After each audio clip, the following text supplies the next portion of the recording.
Hi dears, Hindi base online tuition ആവശ്യമുള്ളവർ സ്ക്രീനിൽ കാണുന്ന വാട്സപ്പ് നമ്പറിലേക്ക് മെസ്സേജ് അയയ്ക്കുക. പ്യാരെ ബച്ചോ, നമസ്തേ, welcome back to Hindi learning class. Dear students, ഇന്നത്തെ ക്ലാസ്സിൽ നമ്മൾ പഠിക്കാൻ പോകുന്നത് ഹിന്ദിയിലെ വിഭക്തി പ്രത്യയങ്ങളിൽ പ്രധാനപ്പെട്ട ഒന്നായ സേ. ഈ സേ വാക്യങ്ങളിൽ എങ്ങനെ പ്രയോഗിക്കാം എന്ന് നമുക്ക് നോക്കാം. സേക്ക് ഒരർത്ഥമല്ല കേട്ടോ, ഒരുപാട് അർത്ഥങ്ങളുണ്ട്. ദേക്കിയ ബച്ചോ, ഇതെല്ലാം സേയുടെ മീനിങ്ങുകളാണ്. നോട്, യോട്, കാൾ, കൊണ്ട്, ഇൽ നിന്നും, മുതൽ. ഇങ്ങനെ പറഞ്ഞാൽ നമുക്ക് പെട്ടെന്ന് മനസ്സിലാക്കാൻ ബുദ്ധിമുട്ടാണ്.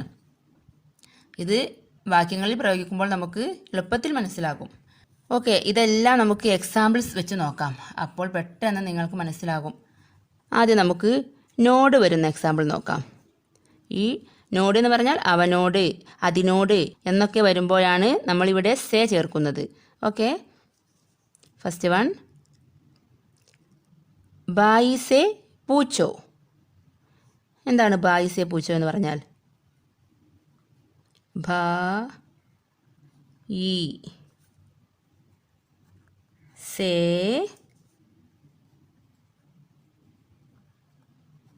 പൂച്ചോ. ഓക്കെ, ഇവിടെ നമ്മൾ സേ എന്ന പ്രത്യയം ഇവിടെയാണ്. ഭായി സേ പൂച്ചോ. എന്താണ് ഇതിൻ്റെ മീനിങ്? യെസ്, ഭായി എന്ന് പറഞ്ഞാൽ സഹോദരൻ.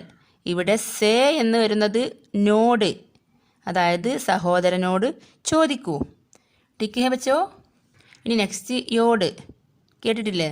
നമ്മൾ അമ്മയോട് പറയൂ, അമ്മയോട് ചോദിക്കൂ എന്നൊക്കെ പറയുമ്പോൾ ഉപയോഗിക്കുന്നത് സേ ആണ്. അതുപോലെ സഹോദരിയോട് എന്നൊക്കെ പറയുമ്പോൾ നമ്മൾ സേ ഉപയോഗിക്കുന്നു.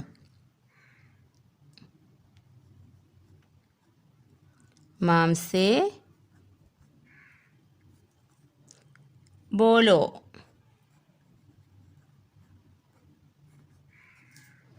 എന്താണ് ഇതിൻ്റെ മീനിങ്? മാംസേ എന്ന് പറഞ്ഞാൽ അമ്മയോട്, ബോലോ എന്ന് പറഞ്ഞാൽ പറയൂ. മാംസേ ബോലോ, അമ്മയോട് പറയൂ. നന്നായിട്ട് ശ്രദ്ധിക്കണേ. അപ്പോൾ ഈ സേയുടെ മീനിങ് എല്ലാ സെൻറ്റൻസിലും ഒരുപോലെയല്ല വരുന്നത്, പല അർത്ഥങ്ങളിലാണ് വരുന്നത്.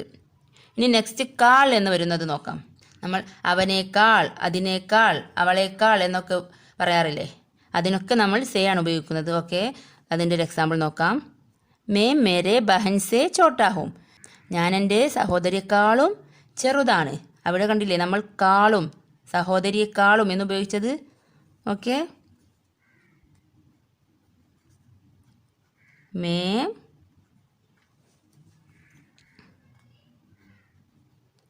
मेरे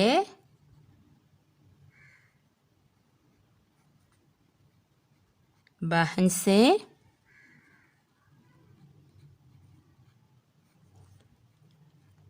छोटा हूँ. ഇവിടെ കണ്ടോ, സേ ബഹൻ സേ, സഹോദരിയെക്കാളും. ഞാൻ എൻ്റെ സഹോദരിയെക്കാളും ചെറുതാണ്. ഓക്കെ, ഇനി നെക്സ്റ്റ് കൊണ്ട് എന്ന മീനിങ് നോക്കാം. എങ്ങനെ എഴുതും? നമ്മൾ പേന കൊണ്ട് എഴുതി, കൈക്കൊണ്ട് അടിച്ചു എന്നൊക്കെ നമ്മൾ പറയുമ്പോൾ കൊണ്ട് എന്ന് യൂസ് ചെയ്യാറില്ലേ? പേന കൊണ്ട് എഴുതി, കലം സേ ലിഖ, കൈക്കൊണ്ട് അടിച്ചു. എങ്ങനെ പറയും? കൈയിന് ഹാത്ത്, കൈക്കൊണ്ട് എന്ന് പറയുമ്പോൾ ഹാത്ത് സേ മാര, കൈകൊണ്ട് അടിച്ചു. കൈകൊണ്ട് അടിച്ചു. അടിച്ചു എന്നുള്ളതിന് മറ്റൊരു വാക്കും കൂടെ ഉണ്ട്, പീട്ട എന്നും പറയും. പീട്ട, പീട്ട എന്ന് പറഞ്ഞാൽ അടിച്ചു. മാര എന്ന് പറഞ്ഞാൽ അടിച്ചു എന്നും കൊന്നു എന്നും മീനിങ് ഉണ്ട്. അതൊക്കെ നമ്മൾ ഓരോ സാഹചര്യത്തിനനുസരിച്ച് നമുക്ക് എഴുതാവുന്നതാണ്. ഇവിടെ ഹാത്ത് സേ മാര, കൈക്കൊണ്ട് അടിച്ചു, അപ്പോൾ കൊണ്ട് എന്ന മീനിങ്ങും വന്നു. ഇനി നെക്സ്റ്റ് ഇൽ നിന്നും. ഓക്കെ, ഞാൻ വീട്ടിൽ നിന്നും പുറപ്പെട്ടു, ഞാൻ സ്കൂളിൽ നിന്നും പഠിച്ചു എന്നൊക്കെ നമ്മൾ പറയാറില്ലേ? അവിടെയും നമ്മൾ ഉപയോഗിക്കുന്നത് സേ ആണ്. ഓക്കെ, ദേക്കി വെച്ചോ. ഇതിൻ്റെ എക്സാമ്പിൾ നോക്കാം. ഇൽ നിന്നും എന്ന പ്രയോഗത്തിൽ വരുന്നത് എങ്ങനെയും നോക്കാം. ഞാൻ സ്കൂളിൽ നിന്നും വരുന്നു എന്നെഴുതിയാലോ? മേ, ഈ എഴുതിയത് ക്യാമറയിൽ ശരിക്ക് പതിഞ്ഞിട്ടില്ല. ഇങ്ങോട്ട് നോക്കൂ. മേ സ്കൂൾ സേ ആത്തി ഹൂ.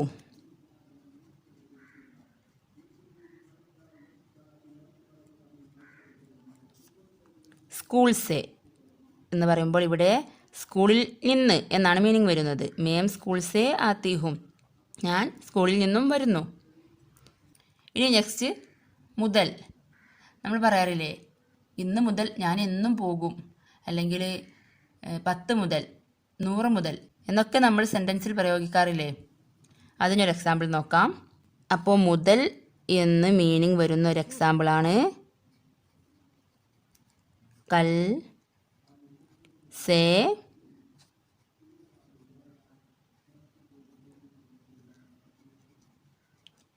बिजली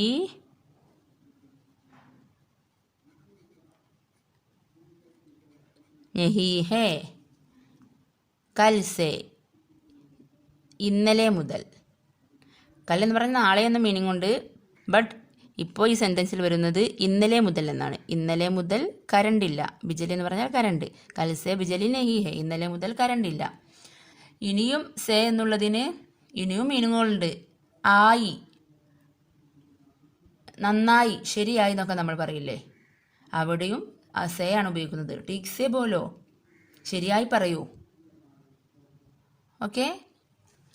അപ്പോൾ നമ്മൾ കരുതും പോലെയല്ല, ഈ സേക്ക് ഒരുപാട് മീനിങ്ങുകൾ വരുന്നുണ്ട്. ഓക്കെ. ഇന്നത്തെ വീഡിയോ യൂസ്ഫുള്ളായി തോന്നിയാൽ please like, share and subscribe. Thank you.